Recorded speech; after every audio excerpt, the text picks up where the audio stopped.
Assalomu alaykum. Texnik xabarlarda davom etamiz. Dasturlashtirilari reytingi. Dinozavrlar qaytib kelmoqda. Ajoyib xabar. TOB Index 2025-yil mart oyi uchun yangilangan reytingini e'lon qildi. Bunda juda qadimiy tillarning kuchli 20 talikka kirib kelayotgani e'tiborga molik. Fortran va Delphi kabi tillar kuchli 10 talik uchun raqobatlashmoqda. Cobol va EDA esa biroz pastroqda, to'g'ri, lekin ularning barchasi o'sish tendensiyasini ko'rsatmoqda.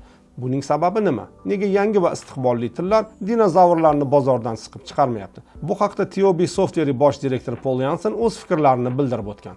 Menimcha bu dunyoda ishlab turgan ko'plab muhim eski tizimlar bilan bog'liq. Ularning aksariyati ushbu dinozavr tillari yordamida ishlab chiqilgan. Endi bu tizimlarning dasturchilari nafaqaga chiqish arafasida ekan, kompaniyalar har qanday xavf-xatardan qochib, mavjud tizimlarni saqlab qolishni va hatto ularni kengaytirishni afzal ko'rmoqdalar. Ular zamonaviy tillarga asoslangan yangi tizimlar bilan almashtirishdan ko'ra shunday yo'l tutmoqdalar. E'tibor bering, biz bu tillarni dinozavrlar deb atasak-da, ular vaqt o'tishi bilan rivojlanib, hozirgi kunga moslashgan. Ularning barchasi yangi til versiyalariga ega.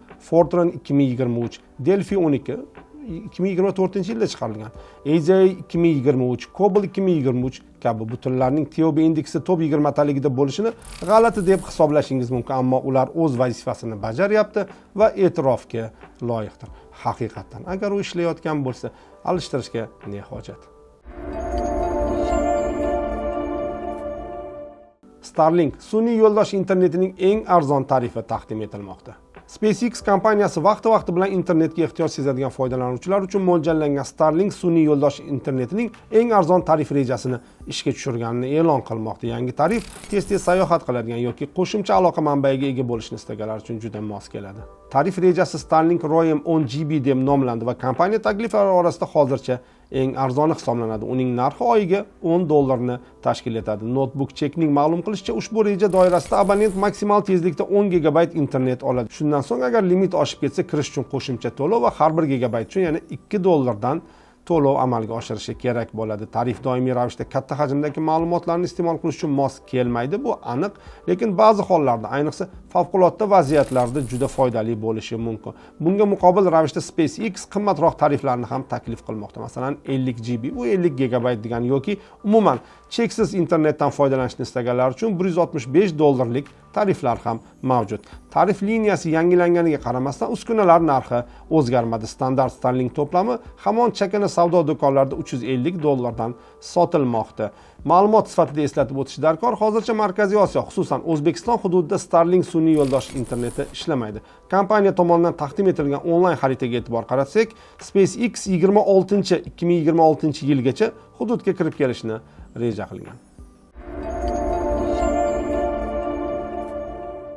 Kaspersky. Bolalarning 76% internetda o'zining haqiqiy yoshini ko'rsatadi. Xabarni o'qiymiz. Aksariyat yoshlar ijtimoiy tarmoqlardagi profillarda o'z yoshini ko'rsatadi. Bunday ma'lumotlar Kaspersky laboratoriyasi tomonidan har yili Rossiya bo'ylab oilalar o'rtasida o'tkaziladigan so'rovda aniqlangan.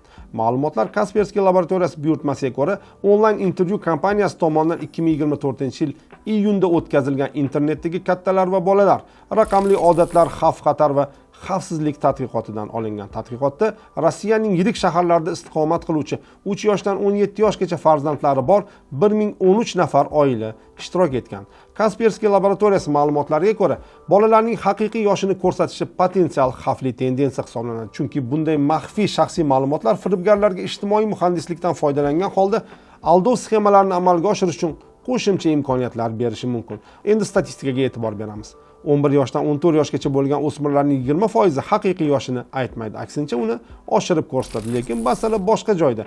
Bu ehtimol katta yoshdagilarga mo'ljallangan kontent va funksiyalarga kirish uchun qilinishi mumkin. U yoki bu ijtimoiy tarmoqda profili mavjud bo'lgan so'rovda qatnashgan bolalarning 25% o'z sahifasini begonalardan berkitmaydi, ya'ni himoya qilmaydi. So'rov davomida ma'lum bo'lishicha, bolalar har doim ham ota-onasiga internetda o'zlari bilan sodir bo'layotgan voqealar haqida xabar berishmaydi. Ota-onalarning atigi 10% notanishlar ularning bolalarini ishonchini qozonishga uringan holatlari haqida bilib qoladi. Bolalarning o'zlarining aytishicha, so'rovda qatnashganlarning 17% bunga duch kelgan. Bu yerda asosan 10 yoshdan kattalar.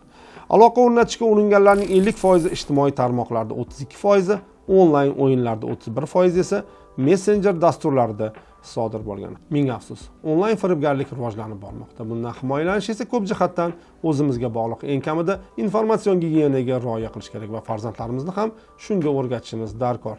Bejiz emas, ayrim mamlakatlarda voyaga yetmaganlarning ijtimoiy tarmoqlarga kirishi qonun yo'li bilan taqiqlanmoqda.